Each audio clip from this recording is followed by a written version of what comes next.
Hola, buenas tardes. Mi nombre es Fernanda Cortés Torres y les voy a presentar mi proyecto de predicción de demencia tipo Alzheimer para el diplomado de Big Data y Data Science de la Universidad de Cataluña.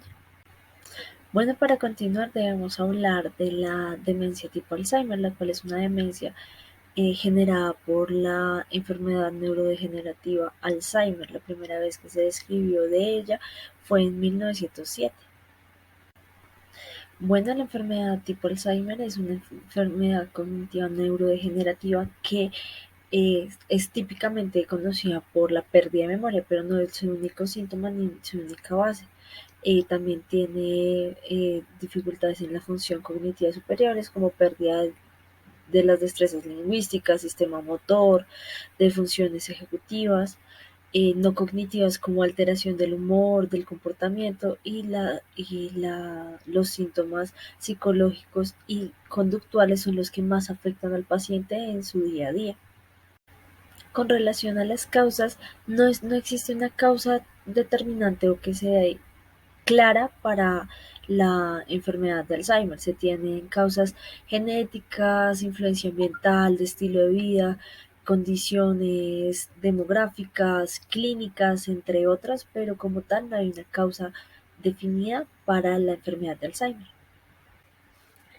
Unos datos relevantes son que el 65% de los casos de demencia son tipo Alzheimer y 30 millones de personas en el mundo padecen esta enfermedad, lo que hace que esta enfermedad sea un problema de salud público.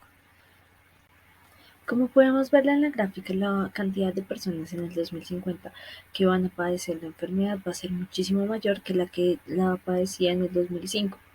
La prevalencia de las personas va a ser mucho mayor, teniendo más inconvenientes y reafirmando la premisa anterior de que es un problema de salud pública.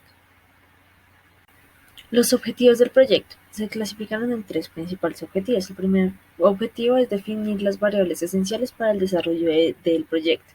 El segundo objetivo es completar los valores de las bases de datos para poder procesarlas, manipularlas y realizar los modelamientos necesarios.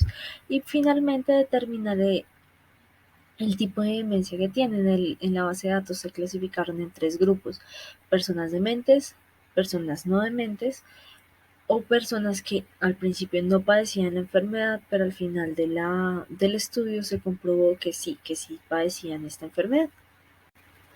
Descripción de la base de datos. La base de datos es una base de datos de 150 sujetos que están alrededor de los 60 y 90 años, los cuales estuvieron en más de una visita con especialistas, lo que nos da un total de 373 visitas entre todos los sujetos, y cada sujeto tiene 15 variables, 5 variables de los aspectos generales, 5 variables demográficas, 2 variables de información clínica aportada por los especialistas y 3 variables de volúmenes anatómicos que son determinadas por las resonancias magnéticas realizadas a los participantes. Para el análisis descriptivo de las variables del proyecto, se realizaron diferentes gráficas, entre esas gráficas como la que tenemos aquí, las diagramas de barras. Como podemos ver en la tercera gráfica, tenemos el tipo de mano con la que tiene predominancia las personas, si son diestros o son zurdos. En el estudio todos los participantes son diestros, por lo cual esta variable se eliminó de, de las variables relevantes, ya que no hay personas sordas. En estas otras gráficas se realizaron diagramas de tortas para algunas variables y poder verlas y determinar su funcionalidad en el proyecto. Finalmente tenemos las gráficas histogramas, las que nos permitieron ver la mayoría de las variables relevantes del estudio, como podemos ver en esta gráfica. De acuerdo al análisis realizado, se pudieron definir las variables esenciales para el estudio. De las 10 variables de información general y demográfica solo quedaron 7. De la información clínica quedaron las 2 variables que se tenían y de volúmenes anatómicos se eligieron solo dos debido a que una no estaba entre los parámetros establecidos por el médico. Es importante para poder realizar el procesamiento de los datos y el modelamiento, realizar y completar todas las variables que se necesitan para la base de datos, debido a que la base de datos no proporciona toda la información dada. Para esto se complementó esta información de forma manual, agregando los valores de la mediana en un primer momento y en un segundo momento eh, los de la moda. Para mejorar este proceso se puede realizar modelamiento para rellenar los espacios en blanco de la base de datos y que no exista un sesgo desde el inicio. Determinar el nivel de demencia de los sujetos. Se realizaron análisis eh, con ayuda de diagramas multivariados de dispersión multivariada. Esta es la gráfica de la información demográfica. Esta gráfica es el gráfico de dispersión multivariado para las variables clínicas, en donde se puede ver con claridad la diferencia entre personas que padecen la enfermedad y las que no la padecen, de color azul, y las que la padecen de color naranja. Pero de color verde están muy difusas las personas que en un principio comenzaron sin padecerla, pero al final se comprobó que sí la tenían. Finalmente se hizo un gráfico de dispersión multivariado para las variables de volúmenes anatómicos y, como se pueden ver, están muy entrelazadas las tres variables. Como complemento del análisis entre variables, tenemos una correlación entre todas las variables seleccionadas entre las más relevantes, como hablábamos en un principio, y podemos determinar que solo una de las dos de las variables tiene una correlación bastante alta, aunque es negativa, es bastante alta, de 0,98. Eh, y esta es entre las dos valores de volúmenes anatómicos dados por la resonancia magnética. Bueno, con respecto al modelamiento y a los algoritmos que trabajamos, se trabajaron dos algoritmos: el algoritmo de clasificación de árbol de decisión y el algoritmo de vecinos más cercanos, para compararlos entre ellos y trabajar de acuerdo a los resultados de estos. Bueno, las conclusiones, ya para finalizar, las dividí en los tres objetivos que teníamos. Entonces, el primer objetivo era definir las variables esenciales. Para esto se definieron que eran 12 variables las esenciales para nuestro proyecto, debido a que había información que no era fiable o información redundante. Información redundante, como teníamos dos valores de ID, uno con número de visitas y otro solo con el ID del paciente.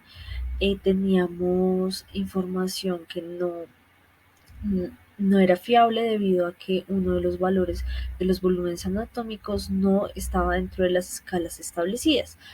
Bueno, como segunda conclusión, teniendo en cuenta la segunda objetivo, el completar los valores, no es eficiente el realizar de forma manual el complementar las bases de datos, ni con la moda ni con la mediana.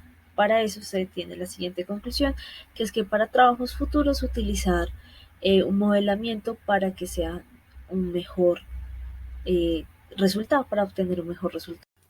Continuando con las conclusiones, seguimos con las conclusiones de definición de demencia en los sujetos. Para eso vamos a tener unas conclusiones del análisis descriptivo, en donde pudimos ver que en el único grupo en el que se vio una distinción entre el grupo de las personas que lo padecían con las personas que no lo padecían son en las variables demográficas, pero las personas que no padecían la enfermedad, pero al final se demostró que sí la padecían, están muy difusas y no son claras.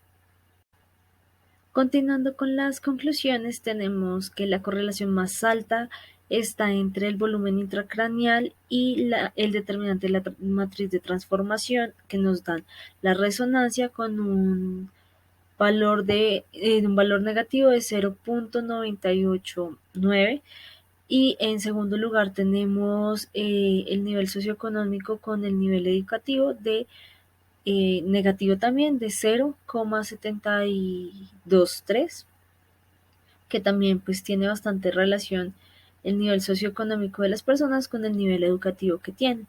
Y finalmente tenemos una correlación de negativa también de 0,686 entre los dos rankings que utilizan los especialistas para poder determinar si la persona padece o no padece la enfermedad. Entonces, pues eran valores pues que esperábamos, pero pues no una correlación entre otras variables para poder tener algo más significativo.